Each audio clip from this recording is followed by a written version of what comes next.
So, yesterday we talked about opening night. Now we are going to talk about these Christmas Day games, which first we will start off with the Milwaukee Bucks and Giannis facing off against Julius Randle and the New York Knicks. Of course, Jalen Brunson is the best player and the main guy, but hey, Julius Randle is the selling point. Okay, nothing against Julius Randle. I think, he's a great regular season player. Hopefully he gets the chance to be healthy and prove himself in the playoffs this year once again, which he should. Last year it was the Sixers against the Bucks.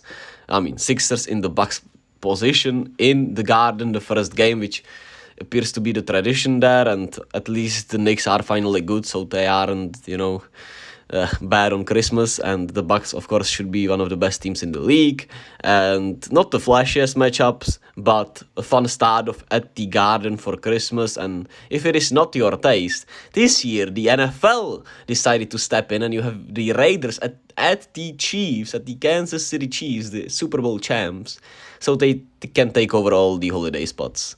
So yeah, ratings talk will be popping off, and I'm somewhat sad about this because I, love NFL, I love the NFL and I love the NBA, but I do not love watching two games at the same time, especially on these Christmas and these types of, days where it's specially done so you can watch it in succession. And now we'll have the NFL and the NBA going on, and yeah, we'll see. At least I will be able to watch the QB showdown between Patrick Mahomes and Jimmy G while Giannis and Julius Randle are going at it, I guess.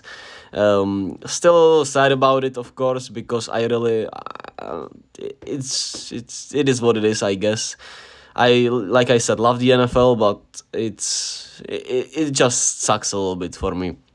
Nonetheless, then we will head to Miami as our next Christmas destination is the Sixers against the Heat in Miami. Of course, a classic place for Christmas time and a classic matchup throughout these last few years with Jimmy Butler's history with the 76ers, the playoff series, the Jimmy screaming that they paid Tobias Harris instead of him. Tobias Harris over me?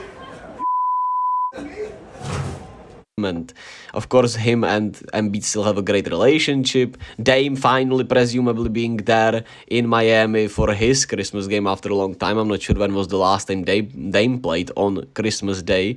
And of course, presumably, as long as the saga is finally finished, as hell, it has kinda bored everyone out of their mind, and only the Miami Heat fans suffer through it.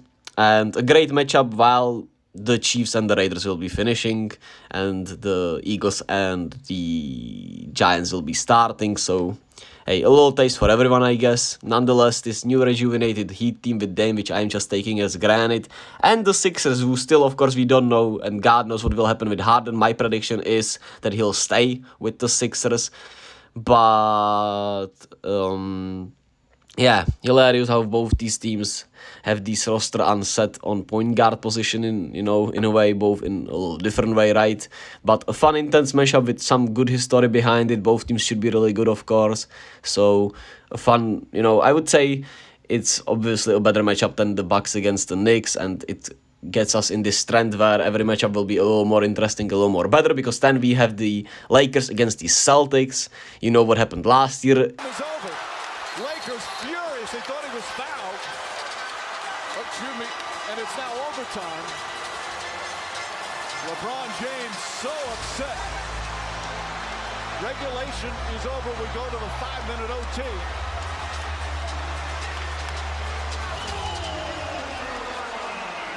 In this matchup, even though this time it will be the Celtics at Lakers, I'm pretty sure. And this time, the rivalry, of course, that not a lot of us were born for, at least, presumably on the channel analytics and on my age, of course. Of course, I remember Kobe against the Celtics in the 2010 finals. I didn't watch in the 2008 finals, even though I was following the NBA a little bit. I was like 7 years old, so yeah, I don't have any memories of that, actually. So that is that. And you have Austin Reeves versus Jaylen Brown. Who is the better shooting guard?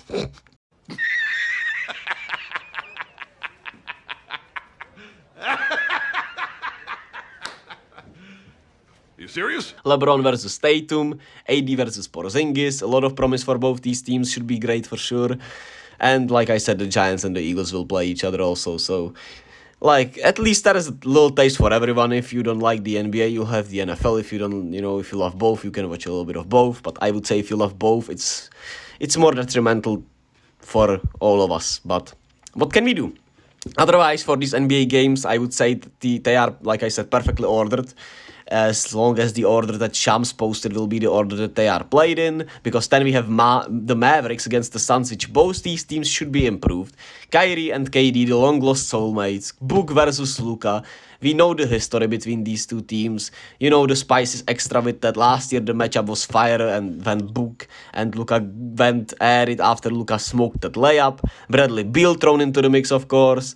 It should be awesome, and it should be better than all these three matchups beforehand. And for me, it finishes off at the top of the scale with the last matchup, even though, of course, a little different taste for everyone. But for me, it kind of actually sucks because I won't be able to watch these matchups live probably, because it will be at 2 a.m. and 4:30 a.m. if it stands like this, which is not the ideal day for me, even though, of course, I will have holidays at Christmas time, so I guess I could stay up all night, but it also just kind of deteriorates my whole, schedule stuff and shit, so we'll see.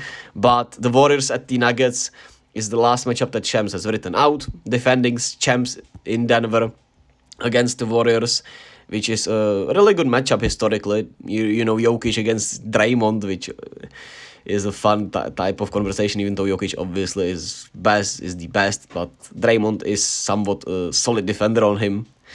Of course, take it with a grain of salt. It's obviously more about Steph versus Jokic in a way. Jamal Murray, who should be on another level. The Warriors with an edge on their shoulders. Chris Paul probably still on the team at that point.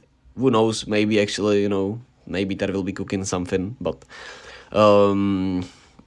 historically it will not happen until the deadline, so maybe at the deadline Chris Paul will be gone, maybe he will not, because it will work perfectly. We'll see. It still a lot of questions to answer with this Warriors team in a way, so I can't wait for this matchup. It will be a great test for the Warriors, who will hopefully be, hopefully both these teams will be at the top of the Western Conference, even though it will be stacked probably at the top of the Western Conference. I think probably like 5 teams will be neck and neck with each other, for the top spot. And these are our Christmas Day matchups. Let me know which matchup are you excited the most about, or are you more excited about the NFL being on Christmas Day, because there will also be... Oh, wait, no, the Niners play? The Niners actually play also at that time. Ravens at Niners. Well, and that will be also at night, man. American scheduling hates me, god damn it. Anyway, tough luck, Adam Silver. NFL is here to take over. Let me know in the comment sections which are you excited, like I said. Be kind to yourselves and to others. Love, baby.